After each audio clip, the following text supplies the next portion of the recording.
Let's move on, ladies and gentlemen, to the one thing Paul Ryan spends more time on than his biceps, Obamacare. Since its very inception, Paul Ryan has had one goal. We really have a problem with the direction of these bills, and we have offered principled alternative bills. We're going to do everything we can to try and repeal and replace this thing. A case for repeal must be matched with even greater intensity by a case for replace. We're also going to repeal Obamacare And replace Obamacare with a better system, because we think we owe the country an alternative. But most urgent is to actually repeal and replace Obamacare. We have to step in and repeal and replace Obamacare.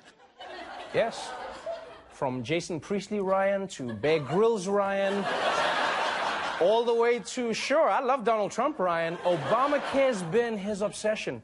He was probably having nightmares about it, waking up like, repeal and replace Obamacare. And then he turns to his wife and be like, oh, honey, I had the most horrible dream. But then he turns and her head is also Obamacare. Dun, dun, dun! So, after 7 years of fighting to replace Obamacare with a GOP plan, Ryan's moment has finally come. House, Senate, White House, all Republican. So now, without further ado, after so many years that I can only assume were spent crafting the world's greatest health care plan in history, let's hear what the American public has won! Breaking news, House Republicans just unveiling their bill. 10 million Americans could lose coverage under this new plan. The proposal destabilizes insurance markets. It will. You'll see that premiums will go up.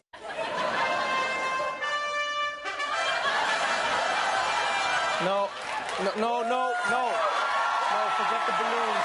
Forget the balloons. No, Jordan, no. It's canceled. It's not mission accomplished. What? Sorry, man. Can I keep this? I want to hold it up after sex. Whatever. Sweet. Honey, put on the Bjorn. You said anyway. But really, Paul Ryan? Millions of people losing health insurance, premiums going up? This is the crap you've been hyping for 7 years? 7 years! And this is what they bring. That's like waiting 3 hours for a pizza delivery, and then when you open the box, the delivery guy's got his in the middle of it. I mean, yeah, don't get me wrong, you're still gonna eat around the penis because it's pizza, but it's not ideal, is what I'm saying. And you know what? There's a lot to unpack in this bill because it's complicated. But there's a simple metric that anyone can understand. Who wins and who loses?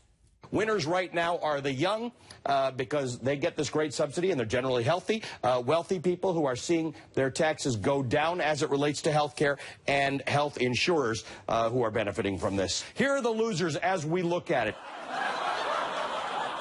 First of all, out of context, that graphic is just mean.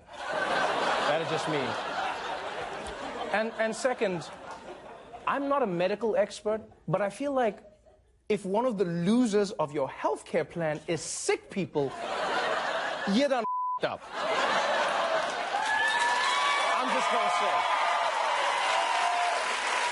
Now, to be fair, this plan would give subsidies to people in the middle class who didn't get them under Obamacare, right? But it pays for that partly by forcing 4 to 6 million poor people off of Medicaid.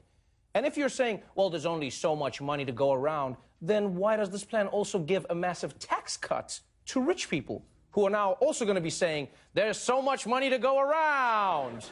Look, we can't act surprised that a Republican plan is going to screw over poor people. In fact, by now, you've obviously all seen Representative Chaffetz on TV. You've all seen that clip, you know, where he was like, maybe poor people need to stop wasting their money on iPhones. Yeah, as if people were in hospitals going, chemo or Candy Crush,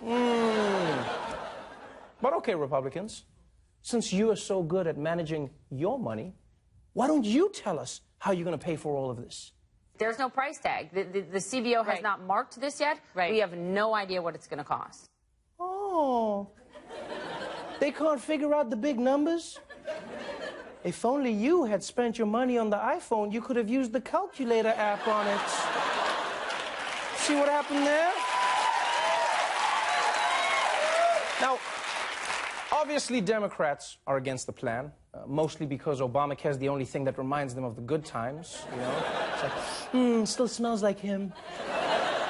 But the real surprise is that some Republicans are even more against it, because for them, this health care plan still has too much health care in it. Conservative Republicans don't like the proposal because it's too similar to Obamacare. Conservative leaders are refusing to sign on, saying the new bill is Obamacare light. The House bill that's been put forward is Obamacare light. It won't work. This bill has real problems. We've got to do better. This is not the repeal bill that we've been waiting for all these years. Oh, man. There's nothing worse than seeing a sad Republican. It's like they found out Santa was real, but he's Mexican.